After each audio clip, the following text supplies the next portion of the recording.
நெறைய விமெனுக்கு இனிமே வெளியில இருந்து வர தேவையில்ல. அவங்க தான் அவங்களோட பிக்கஸ்ட் எனிமி. ஸோ நீங்க வந்து உங்களோட ஃப்ரெண்டா இல்ல எனிமியா? ஒரு ஸ்கோர் கார்ட் குடுக்கலாமா? இந்த 7 டேஸ் சேலஞ்ச் நீங்க எடுங்க. நான் உங்களுக்கு ஒரு ஸ்கோர் கார்ட் தரேன். இன்னைக்கு டே 1 ஆஃப் 7 டே சேலஞ்ச்.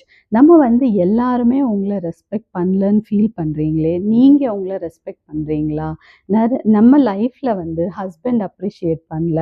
பாஸ் வந்து வேல்யூ பண்ணல. ஃபேமிலி உங்கள அண்டர்ஸ்டாண்ட் பண்ணலன்னு யோசிச்சுட்டே இருப்போம். ஆனா செல்ஃப் ரெஸ்பெக்ட்னா என்ன தெரியுமா? உங்களோட ஃபீலிங்ஸ்க்கு நீங்க இம்பார்ட்டன்ஸ் குடுக்கறது.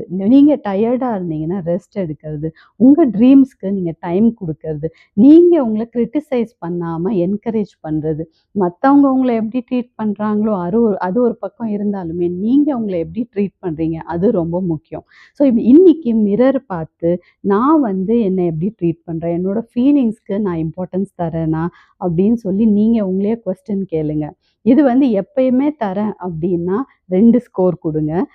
அப்பப்ப குடுக்குறேன் அப்படின்னா 1 குடுங்க. ஓ! நான் என்ன பத்தி யோசிக்கிறதே இல்ல அப்படின்னா 0 குடுங்க.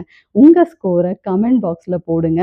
இந்த 7 டேஸ் சேலஞ்ச் அட்டெண்ட் பண்ணீங்கன்னா, நீங்க எங்க நிக்கிறீங்கன்னு தெரியும். Will take it from there. All the best.